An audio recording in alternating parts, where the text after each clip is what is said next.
Woe to him who breaks his oath! Thrice cursed shall he be for his blasphemy. First, when his brethren turn their backs on him and tolerate his presence no more. Second, when the Primarch refuses to bless him and the Order disowns him. Third, when the immortal God-Emperor turns his divine countenance away from him, and he shall forevermore be known as the Unforgiven. In the dawn of the 31st millennium, the Great Crusade came to an end with the betrayal of 9 out of the 18 legions of the Adeptus Astartes.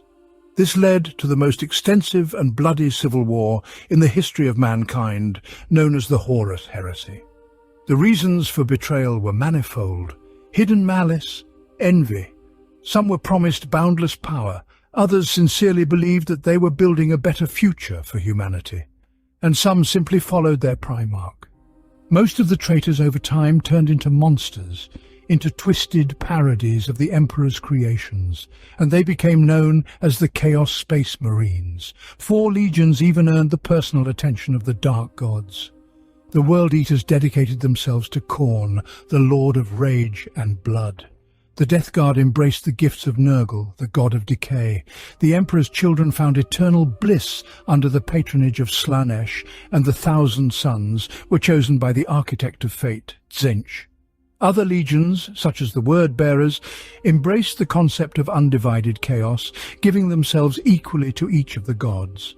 And some, like the Night Lords, do not worship the forces of chaos in the conventional sense. For the most part, merely employing it without turning it into the meaning of their lives. Yet, this does not prevent certain individuals from choosing their own god. But, be that as it may, despite the fact that representatives of these 9 legions are recognized as the most formidable enemies of the Imperium, the list of traitorous Astartes does not end with them. Throughout 10,000 years, countless individual Space Marines, squads, and even whole chapters have turned away from the light of the Emperor. These warriors often became mercenaries or pirates, serving no one in particular and pursuing only their own goals. Some of them, despite their renegade status, yet maintained loyalty to the Imperium. Others, over time, turned to the malevolent forces, becoming Chaos Space Marines. The Imperium sees no difference between renegades. Each who has turned away from the light of the Emperor deserves only to fall before the fury of his loyal warriors and to be annihilated. Yet, is there a possibility for such Marines to redeem their guilt and return to the bosom of the Imperium? Indeed, despite the fact that the servants of the Master of Mankind usually mercilessly destroy anyone who has been declared a traitor, sometimes the High Lords of Terror demonstrate unexpected leniency. The most notorious case of such a nature is the affair of the Mantis Warriors, the Executioners, and the Lamenters, who sided with the Astral Claws during the grim Badab War. After its conclusion, the aforementioned chapters were not annihilated, but were instead granted a chance for redemption through a prolonged crusade, battling the foes of humanity without the right to replenish their losses. These chapters were also exiled from their homeworlds until the end of their pilgrimage. The Sons of Malice were likewise offered an opportunity to atone for their guilt in cannibalism through a long crusade. However, the Master of the Order refused this chance, convinced that his sons had committed no crimes. Nevertheless, the subsequent assassination of an Inquisitor led to the Order being finally severed from the Emperor's grace. Clearly, for the ordinary renegades who have not embraced the path of service to the ruinous powers, it is far easier to find forgiveness than it is for the full-blooded Chaos Space Marines. After all, the Plague Marines or the Khorne's Berserkers hardly even contemplate such a possibility. Another way to atone before the Emperor is to join the Death Watch as a Black Shield. Black Shields are those who have forsaken their chapter or legion due to certain circumstances. Their armor is devoid of any heraldry. Such a Marine might be the last survivor of a destroyed chapter, or one who has renounced his brothers, deciding to turn away from the Emperor's entourage. And although oftentimes in such scenarios the Space Marine does not absolve his own sins, upon his shoulders lies the entire burden of his Order's betrayal, leaving him no choice but to spend the remainder of his life unleashing the Emperor's wrath upon the enemies of humanity as part of the Black Shields. Sometimes, after centuries of service, these Marines might even be granted the honor of burial within the catacombs of the Watch Fortress. Moreover, the renegade Astartes can quite capably find their place in the retinue of an Inquisitor, naturally among the most radical members of the organization. An example of this is described in the book Atlas Infernal, where a space marine from the Relictors, an order of renegades, served under the light of Inquisitor Remus Cluter. Thus, renegades, in general, might hope for redemption. But what of those who have succumbed to the whispers of the ruinous powers? Do the fully pledged Space Marines of Chaos stand a chance for redemption? It is important to note that not all among the 9 legions of traitors are followers of Chaos in the true sense of the word, and even millennia spent in the warped reality of the Eye of Terror is not necessarily a sentence for many Space Marines. For example, some members of the Alpha Legion, like Occam the Untrue, still consider themselves loyal servants of the Emperor. This is depicted in Rob Sanders' Sons of the Hydra, where Occam and his band wish to aid the Imperial forces in standing against the dangers of the warp by exterminating the weakest of humanity.